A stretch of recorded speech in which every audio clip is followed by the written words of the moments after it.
लगेचच भाजीपाला आणल्यावर लगेचच मी रवा भिजत टाकला होता, कारण मला रव्याचे आहे ते बनवायचे होते आणि त्यासोबत टोमॅटोची चटणी चांगली लागते आणि शेंगदाण्याची चटणीसुद्धा तुम्ही करू शकता. आणि हे भाजीपाला आणल्यावर निवडायचा एवढा कंटाळा येतो ना, सर्वात पहिले तेच निवडून आधी बाजूला ठेवावं लागते. आणि त्यामध्ये मी पुदिनासुद्धा आणला होता, कारण पुदिन्याची मागच्या वेळेची चटणी बनवली होती ना मी, ते एक नंबर झाली होती. म्हटलं यावेळी पण बनवून नक्की ठेवूया फ्रीजमध्ये.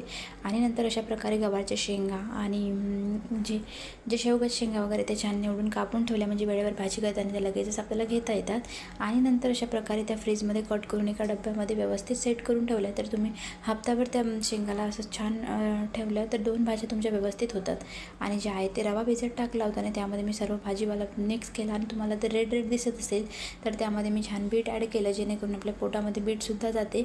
आणि तुम्हाला आवश्यकतेनुसार तुम्ही जे अवेलेबल असेल ते ॲड करू शकता. अशा प्रकारे याची जर फुल रेसिपी पाहिजे असेल तर नेक्स्ट ब्लॉगमध्ये मी नक्की शेअर करेल. आता शॉर्टच व्हिडिओ घेतला होता.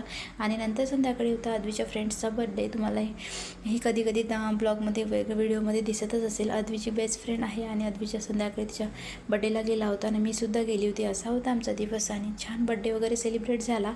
आणि तुम्हाला जर माझे नवनवीन असे ब्लॉग बघायचे असेल तर नक्की लाईक आणि सबस्क्राईब करून ठेवा. आणि असा होता आमचा दिवस. चलो भेटूया नेक्स्ट ब्लॉगमध्ये. आणि बड्डे पण इथेच एंड करते ब्लॉगचा. चलो बाय.